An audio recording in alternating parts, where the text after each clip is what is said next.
বন্ধুরা, জীবনে ভালো থাকতে চাইলে এই 5টি কথা মেনে চলুন। 1. কথা কম বলবেন। 2. কানে কম শুনবেন। 3. রাগ কম দেখাবেন। 4. মানুষকে আপন কম ভাববেন। 5. যত বোকা মানুষ হবেন তত সুখে থাকবেন। পৃথিবীতে সবচেয়ে বেশি মিথ্যা কথা বলা হয় ধর্মগ্রন্থ ছুঁয়ে, যেটা আদালতে হয়। আর সব থেকে বেশি সত্যি বলা হয় মদ ছুঁয়ে। বন্ধুরা, যে যত্ন করতে জানে সে পায়ের জুতোটাও খুব সাবধানে রাখে, আর যে জানে না সে হাতের হীরের আংটিটাও হারিয়ে ফেলে। বন্ধুরা, একটা কথা সব সময় মাথায় রেখো, নিজের বোনের জন্য যেমন ছেলে চাও, অন্য কারোর বোনের জন্যেও তুমি ঠিক তেমন ছেলে হয়েও। জীবনের প্রতিটা পা খুব সাবধানে ফেলো, কারণ বহু মানুষ অপেক্ষা করে আছে শুধু তোমার একটা ভুল ধরার জন্য। যদি তুমি গরিব হও তাহলে তোমার নিজের আত্মীয়রাও তোমাকে এড়িয়ে যাবে, আর যদি ধনী হও তাহলে তোমার দূর সম্পর্কের আত্মীয়রাও রোজ দুবেলা তোমার খোঁজ নেবে। মানুষ কতক্ষণ তোমাকে ভালো বলবে জানো? যতক্ষণ তুমি তাদের অন্যায়গুলো মুখ বুজে সহ্য করবে। গরু ঘাস খেয়েও দুধ দেয়, আর সাপ দুধ খেয়েও বিষই দেয়। পার্থক্যটা খাবারের নয়, পার্থক্যটা জাত, স্বভাব আর আচরণের। বন্ধুরা, পুরনো হলেও কখনো গাছ কেটো না। ফল না দিতে পারুক, ছায়া দেবে। বাবা মা বৃদ্ধ হয়ে গেলে তাকে অবহেলা করো না। টাকা পয়সা না দিতে পারলেও দুহাত ভরে আশীর্বাদ দেবে। জীবনে দুটো মানুষকে কখনো ভুলে যেও না। এক, যেই ব্যক্তি নিজেকে উৎসর্গ করে ফেলেছে শুধুমাত্র তোমাকে বড় করার জন্য, যিনি হলেন তোমার বাবা। দ্বিতীয় হলো সেই ব্যক্তি যিনি তোমার কষ্টের দিনগুলোতে তোমার সঙ্গে ছিলেন, তিনি হলেন তোমার মা। তোমাকে যে ছেড়ে চলে গেছে তাকে কৃতজ্ঞতা জানাও। ভাড়াটে চলে গেলে মালিকের কিচ্ছু এসে যায় না, মালিক ভাড়া বদলে দেয়। তিনি তার ভাড়া আরও বাড়িয়ে দেন, তবে বাড়ি বিক্রি করেন না। বিষ যখন পেটে যায় তখন একটা জীবন শেষ করে দেয়, আর যখন কানে যায় তখন সম্পর্ক শেষ করে দেয়। যারা গুছিয়ে মিথ্যে কথা বলতে শিখেছে তারাই সমাজে প্রিয় ব্যক্তি হয়ে উঠেছে। বন্ধু, মনে রাখবে, একটা ক্ষুধার্ত পেট, একটা খালি পকেট, একটা ভাঙা হৃদয় তোমাকে যা শিক্ষা দেবে, পৃথিবীর কোনো বই তোমাকে তার শিক্ষা দিতে পারবে না। বর্তমানের মানুষ সত্যবাদীকে বলে বোকা, আর মিথ্যাবাদীকে বলে বুদ্ধিমান। আচ্ছা, ছোটবেলায় আমরা পেন্সিল ব্যবহার করতাম, কিন্তু কেন ছোটবেলায় পেন্সিল ব্যবহার করতাম সেটা কি আমরা কেউ ভেবে দেখেছি? কারণ ছোটবেলার ভুলগুলো খুব সহজেই সংশোধন করার যোগ্য হয়, কিন্তু বড়বেলায় আমরা পেন ব্যবহার করি, কারণ বড় হওয়ার পর আমরা যদি কোনো ভুল করি সেই ভুল সংশোধন করার যোগ্য থাকে না।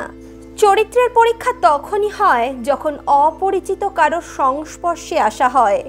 সবসময় একটা কথা মনে রাখবে, হিংসা তারাই করে যাদের নিজেদের কোনো যোগ্যতা নেই। সম্মান হলো ঠিক আয়নার মতো, তুমি অন্যকে যত বেশি দেবে তার থেকে অনেক বেশি সম্মান তুমি ফেরত পাবে। বন্ধুরা, কেউ একজন খুব ভালো কথা বলেছিলেন, মানুষের জন্মের পর কথা বলতে 2 বছর সময় লাগে, কিন্তু কোথায়, কখন, কিভাবে, কাকে কতটুকু কথা বলতে হবে এই বিষয়টি শিখতে তার সারাটা জীবন লেগে যায়। বন্ধুরা, আজকের এই গল্পটি একটু মনোযোগ দিয়ে শুনবেন, কারণ এই গল্পটি আপনার জীবন পরিবর্তন করে দেবে। অনেক পুরনো দিনের কথা। এক আশ্রমে থাকা এক শিষ্য তার গুরুজিকে গিয়ে বলতে লাগলো, গুরুজি, আমি আর এই আশ্রমে থাকতে চাই না। গুরুদেব তখন তার শিষ্যকে জিজ্ঞেস করলো, কেন, তোমার কি সমস্যা হচ্ছে এখানে থাকতে? তোমাকে দেখে এত দুশ্চিন্তাগ্রস্ত কেন মনে হচ্ছে? তখন সে শিষ্য বলতে লাগলো, গুরুজি, আশ্রমে থাকা অন্যান্য শিষ্যরা সবসময় আমার মজা করায়। তারা আমাকে বলে আমি ভিখারি, দরিদ্র, আমার কাছে ভোজনের জন্য কোনো খাবার নেই। এছাড়াও আমার বাবা নেশা ভাঙ করে, আমার মা আমার ভাই বোনদের উপর অত্যাচার করে। তারা বলে তোমার বাবা মা সব সময় ঝগড়া করে, তোমার বাবা মা কত খারাপ, তুমি কিভাবে তাদের সঙ্গে ওই বাড়িতে রয়েছো। এই সমস্ত কিছু বলে সবাই আমাকে রাগাতে থাকে। এমনটা বলার সঙ্গে সঙ্গে শিষ্যটি জোরে জোরে কাঁদতে শুরু করে। আশ্রমের গুরুদেব শিষ্যটির সমস্ত কথা মনোযোগ সহকারে শুনল। কিছুক্ষণ পর গুরুজি তার শিষ্যকে বলে উঠল, তোমার সঙ্গে থাকা অন্যান্য শিষ্যরা এটা কিভাবে জানতে পারলো? তারা কিভাবে জানলো তুমি অনেক বেশি গরিব পরিবারের থেকে এসেছো? তোমার বাবা মা একে অপরের সঙ্গে ঠিকভাবে ব্যবহার করে না, তোমার বাবা নেশা করে আর তোমার ভাই বোনদেরকে মাকে পেটায়। শিষ্যটি তখন গুরুজিকে বলতে থাকে, গুরুজি, আমি অন্যান্য শিষ্যদের থেকে সহানুভূতি পাওয়ার জন্যেই এই কথাগুলি তাদেরকে বলেছিলাম। গুরুজি তখন বলতে লাগলো, বৎস, তাহলে তো তারা ঠিকই করেছে, কারণ এর পিছনে তো তাদের কোনো ভুল নেই। এই সমস্ত ঘটনা যা তোমার সঙ্গে ঘটছে এর জন্য তো তুমিই দায়ী, কারণ এই সমস্ত কথা তোমার ঘরের কথা, এগুলো তোমার মধ্যেই গোপন রাখা উচিত ছিল, কিন্তু তুমি এই কথাগুলোকে গোপন রাখতে পারোনি। আমাদের জীবনের এমন অনেক কথা আছে যে কথাগুলোকে সব সময় আমাদের অন্তরেই গোপন করে রাখা উচিত। তুমি সেই সমস্ত কথা অন্যদেরকে বলে ভুল করে ফেলেছো। এমনটা শুনে সেই শিষ্য বলতে লাগলো, গুরুজি, আমি তো ভুল করে ফেলেছি, কিন্তু এখন সেই ভুল আমি কিভাবে শোধরাবো? গুরুদেব তখন যে শিষ্যকে বলতে লাগলো, যেটা হয়ে গেছে সেটা কখনোই পরিবর্তন করা যায় না, তবে আজ আমি তোমাকে এমন 7টি বিষয়ের কথা বলবো যেগুলো কখনো কারোর সঙ্গে আলোচনা করবে না, সেটা তোমার বন্ধু হোক অথবা তোমার কোনো আত্মীয়। আর যদি এই 7টা কথা তুমি কাউকে বলে দাও তাহলে তুমি তোমার জীবনে কখনোই খুশিতে থাকতে পারবে না। তারপর গুরুদেব বলতে লাগলো, প্রথম যে কথাটি কখনো কাউকে বলতে নেই সেটা হলো আমাদের জীবনের লক্ষ্য। আমরা জীবনে কি করতে চাই, আমাদের জীবনের কি উদ্দেশ্য আমরা ঠিক করে রেখেছি, সেই সম্বন্ধে কখনো কারোর সঙ্গে কোনোরূপ আলোচনা করবে না।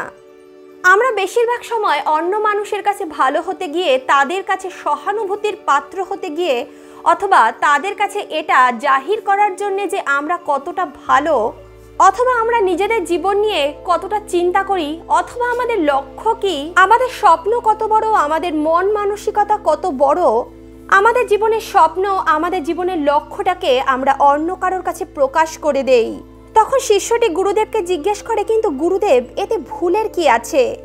আমরা তো শুধুমাত্র আমাদের স্বপ্নটাই অন্য কাউকে বলি। গুরুদেব বললেন, নিজের স্বপ্নটা অন্য কাউকে বলাটা ভুলের নয়, কিন্তু আমরা যখন এমনটা করি আমাদের অন্তরে নিজের লক্ষ্য, নিজের স্বপ্নটাকে পাওয়ার যে জেদ, সেই জেদটা কমে যায়। যেই জেদটা আমাদের লক্ষ্যটাকে অন্য মানুষের কাছে বলার আগে আমাদের মধ্যে ছিল। এছাড়া আমাদের লক্ষ্য পূরণ করার যে ইচ্ছা আমাদের মধ্যে থাকে সেই ইচ্ছাটাও কমে যায়, যার ফলে আমরা সেই উদ্দাম প্রচেষ্টা আর করতে পারি না এবং আমরা বিফল হই। এছাড়াও যাদেরকে আমরা এই কথাগুলো বলছি আমাদের উপর তাদের আশা আরও বেড়ে যায়, তারা আরও বেশি করে আমাদের উপর মনোযোগ দেওয়া শুরু করে, আর এটাই আমাদের হতাশার আরও একটি বড় কারণ হয়ে দাঁড়ায়। এই কারণেই আমাদের জীবনের লক্ষ্যটাকে আমাদের গোপন করে রাখতে হবে। যে আনন্দটা আমাদের লক্ষ্যগুলোকে গোপন করে রাখার মধ্যে পাওয়া যায় সেই আনন্দটা সবার মধ্যে প্রকাশ করে দিলে পাওয়া যায় না। যখন আপনি আপনার লক্ষ্যে পৌঁছে যাবেন তখন আপনি আপনার এই লক্ষ্যটার কথা সবাইকে বলে তাদেরকে অবাক করে দিতে পারবেন। দ্বিতীয় যে কথাটা কখনোই কাউকে বলা উচিত নয় সেটা হলো আমাদের জীবনের সমস্যার কথা। নিজের জীবনের সমস্যা অন্য কাউকে বলার অর্থ হলো নিজের জীবনে আরও একটি নতুন সমস্যা সৃষ্টি করা। বন্ধুরা, যখন আমরা নিজেদের সমস্যাগুলোকে অন্য কারোর সঙ্গে আলোচনা করি সেই মুহূর্তের জন্য আমরা হয়তো নিজেদেরকে একটু হালকা মনে করি আর ভেতর থেকে আমাদের দুঃখটা একটু হলেও কম হয়ে যায়। তবে অন্য মানুষটি আমাদের এই দুঃখ শোনার পর সেটাকে কম করার কথা কিন্তু কখনোই চিন্তা করে না, বরঞ্চ তারা আরও একটি নতুন সমস্যা সৃষ্টি করে। আমরা আমাদের জীবনে যতগুলো মানুষকে নিজের সমস্যা বলার চেষ্টা করি তাদের মধ্যে 20% মানুষের আমাদের এই সমস্যা থেকে কিচ্ছু এসে যায় না, আর 70% মানুষ এটা জেনে খুশি হয় যে আমাদের জীবনেও কোনো না কোনো সমস্যা আছে। শুধুমাত্র 10%ই এমন মানুষ পাবেন যারা আমাদের সমস্যায় দুঃখী হন, আমাদেরকে নিয়ে চিন্তা করেন। তাই যে কোনো মানুষকে নিজের জীবনের সমস্যার কথা বলার আগে একবার এটা দেখে নেবেন, যেই মানুষটাকে আপনি আপনার সমস্যার কথা বলছেন সেই মানুষটা আদৌ কি আপনার সমস্যার কথা বুঝবে। বন্ধু, জীবনে আপনি অনেক সমস্যায় পড়বেন। আপনি নিজের সব সমস্যার কথা নিজের আশেপাশে থাকা ব্যক্তিদেরকে বোঝাতে পারবেন না, তারা বুঝতেও পারবে না। তৃতীয় যে কথাটা কখনোই কাউকে বলা উচিত নয় সেটা হলো আমাদের পারিবারিক অশান্তি, পারিবারিক ঝামেলার কথা। প্রতিটা পরিবারের মধ্যেই কোনো না কোনো সমস্যা, কোনো না কোনো অশান্তি থাকে, আর প্রতিটা পরিবারেরই এই সমস্যাগুলোর সমাধান করার নিজেদের একটি করে পদ্ধতিও থাকে। আপনার পরিবারের সদস্যের সঙ্গে আপনার সম্পর্কটা যেমনই হোক না কেন, সেই কথাটা কখনোই পরিবারের বাইরের কোনো মানুষকে বলবেন না, কারণ আপনার পরিবারের কথাগুলো অন্য মানুষের সামনে বলে এতে কোনো লাভ হবে না। বরঞ্চ এই বাইরের মানুষগুলো, যেই মানুষগুলোকে আপনারা এই কথাগুলো বলছেন, তারা এই সমস্যা থেকে মজা নেবে। তারা আপনার কানে এমন এমন কথা ঢালবেন যাতে এই সমস্যাগুলো আরো বেড়ে যায়। তার থেকে ভালো হবে পরিবারে যদি কোনো সমস্যার সৃষ্টি হয়, পরিবারের মানুষদের মধ্যেই বসে সেই সমস্যার সমাধান করুন। বাইরের মানুষের সঙ্গে এই বিষয়ে আলোচনা করলে আপনার ক্ষণিকের আত্মতৃপ্তি হয়তো ঘটবে, কিন্তু ভবিষ্যতে আপনার অবস্থা খুবই খারাপ হয়ে যাবে। চতুর্থ যে কথাটি কখনোই কাউকে বলা উচিত না সেটা হলো আমাদের কাছে কি কি আছে, অর্থাৎ আমরা কত ধন সম্পত্তির মালিক। একটা কথা সবসময় মনে রাখবেন, আপনি যখন নিজের স্থাবর অস্থাবর নিজের ধন সম্পত্তির কথা অন্য কাউকে বলতে যাবেন, তখন তারা আপনার কথার একটি ভুল অর্থ বার করবে। হতে পারে আপনি আপনার কথা দিয়ে কাউকে অপমান করতে চাননি, আপনি শুধুমাত্রই তাদেরকে নিজের কথাগুলো বলছিলেন। আপনি হয়তো এমনি আলোচনা করছিলেন যে আপনার কাছে কি কি আছে, অথবা আপনি কোন নতুন জিনিসটা বানিয়েছেন অথবা কিনেছেন, কিন্তু যাকে আপনি এই কথাগুলো বলছেন সেই মানুষটা আপনার এই কথাগুলোকে ভুলভাবে নিতে পারে। আপনি হয়তো তাকে সরলভাবেই বলবেন, কিন্তু সে এটাকে আপনার অহংকার মনে করবে। সে মনে করবে আপনি তাকে ছোট করছেন। এটা আপনার সামনের থাকা ব্যক্তিটার একদমই ভালো লাগবে না। এর ফলে আপনাদের সম্পর্ক হানি হতে পারে। বন্ধুরা, কোনো মানুষই নিজেকে অপমানিত এবং ছোট হতে দেখতে পারে না। হতে পারে হয়তো সে আপনাকে কিছু বলবে না, কিন্তু মনে মনে সে আপনাকে ঘৃণা করা শুরু করবে। এরই একটা নেগেটিভ প্রভাব, অর্থাৎ নেতিবাচক শক্তি আপনার মধ্যে কাজ করবে, যেটা আপনার আর্থিক জীবনে অনেক বড় ক্ষতির সৃষ্টি করতে পারে। এর ফলে আপনার বন্ধুত্বও নষ্ট হতে পারে। বন্ধুরা, এই কারণেই অন্যের সামনে নিজের স্থাবর অস্থাবর সম্পত্তির কথা, নিজের কাছে কি কি আছে সেই সম্বন্ধে কোনো কথাই বলতে নেই। বন্ধুরা, হতে পারে আপনি যাকে বলছেন তার কাছে সেই কিছুই নেই যেটা আপনার কাছে আছে।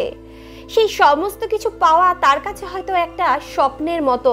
এই পৃথিবীতে এমন অনেক মানুষ আছে যাদের কাছে নিজের তৃষ্ণা মেটানোর মতো জল নেই, নিজের পেট ভরানোর জন্য সামান্য খাওয়ারও তারা পায় না।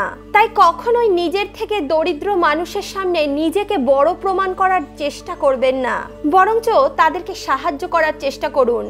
পঞ্চম কথাটা যেটা কখনোই কাউকে বলা উচিত নয় সেটা হলো আপনি কাকে কি দান করছেন।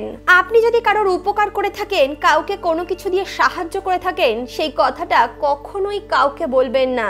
বন্ধুরা, এই পৃথিবীতে আমাদের দান এবং অন্য মানুষকে উপকার করা খুবই প্রয়োজন, কিন্তু যদি আপনি শুধু এই কারণেই এই কাজগুলো করেন যাতে তারা আপনাকে ভালো বলতে পারে, তারা আপনার প্রশংসা করবে, তাহলে বলি এই সমস্ত কিছু করার কোনো প্রয়োজন নেই। কারণ বন্ধুরা, সত্যিটা হলো এটাই, আপনাকে অন্য মানুষকে এই কারণেই সাহায্য করা উচিত কারণ এটা আপনাকে ভেতর থেকে শান্তি আর সন্তুষ্টি প্রদান করবে। এটা কখনোই এই কারণে করা উচিত নয় যাতে আপনার চারপাশের লোকজন আপনাকে প্রশংসা করে। বন্ধুরা, 6 নম্বর যে কথাটি কখনোই কাউকে বলা উচিত না সেটা হলো নিজের বৈবাহিক সম্পর্ক সম্বন্ধে। কিছু কিছু কথা দাম্পত্য জীবনে খুবই গোপনীয় কথা হয়, যেগুলোকে নিজের পরিবারের লোকেদের সঙ্গেও আলোচনা করা উচিত নয়।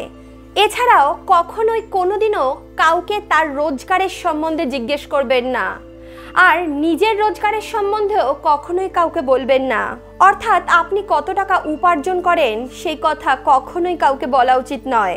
কারণ এমনটা করলে সহজেই অন্য মানুষেরা আমাদের আর্থিক অবস্থা সম্বন্ধে একটা ধারণা পোষণ করে নেয়, যেটা আমাদের জন্য একেবারেই মঙ্গলকর নয়।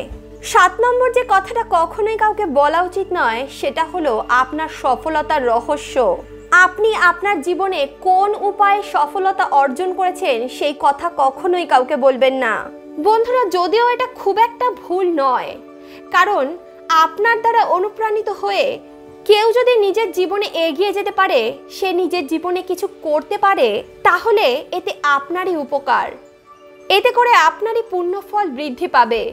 কিন্তু অধিকাংশ মানুষ আপনার দেখানো পথে চলতে চাইবে না। সে আপনার কথা তো শুনবে, কিন্তু নিজের মতো একটি পথ বার করে তাতে চলতে শুরু করবে। আর সে যখন সেই পথে, সেই রাস্তায় বিফল হবে, তখন সে আপনাকেই দোষারোপ করবে। তারা সকলের কাছে এই কথাটাই ছড়িয়ে দেবে যে আপনার দ্বারা সে ভুল পথে চালিত হয়েছে। কারণ বন্ধুরা, এই সকল ব্যক্তিরা এটা বোঝে না সকলের জন্য সফলতার একটা রাস্তা কাজ করে না। সফলতার জন্য যে আত্মত্যাগের প্রয়োজন, যে কঠোর পরিশ্রমের প্রয়োজন, সেটা একমাত্র সেই ব্যক্তি করতে পারে যার মধ্যে সফলতা অর্জনের খিদে আছে। এই কারণেই নিজের সফলতার রহস্য কখনো কাউকে বলতে নেই। বন্ধুরা, সফলতা কোনো একটি নির্দিষ্ট মানুষের সফল হওয়ার রহস্য জেনে পাওয়া যায় না, বরঞ্চ সফলতা পাওয়া যায় একটি দৃঢ় সংকল্প, বিশ্বাস এবং কঠোর পরিশ্রমের দ্বারা। সংকল্পটা এমন হবে, যে পরিস্থিতি আসুক না কেন আমি সফল হবই। পৃথিবীর কোনো বাধাই আমাকে সফল হওয়ার থেকে আটকাতে পারবে না। বন্ধুরা, গুরুর মুখে এই সমস্ত কথা শোনার পর সেই শিষ্যটি অন্তর থেকে পরিবর্তিত হয়ে যায়। তার মধ্যে জ্ঞান এবং বুদ্ধির সঞ্চার ঘটে। সে মনে মনে নিশ্চিত করে আজকের পর থেকে এই 7টি রহস্য সে কখনো কাউকে বলবে না। সবশেষে শিষ্যটি গুরুজিকে ধন্যবাদ দেয় এবং সেখান থেকে প্রস্থান করে। বন্ধুরা, আজকের এই কাহিনী, আজকের এই প্রসঙ্গ আপনাদের কেমন লাগলো কমেন্ট বক্সে অবশ্যই লিখে জানাবেন। ভিডিওটি ভালো লাগলে ভিডিওটিতে একটি লাইক করুন, বন্ধু বান্ধব আত্মীয় পরিজনের সঙ্গে ভিডিওটি শেয়ার করুন, আর অন্তর্মন থেকে বলুন রাধে রাধে।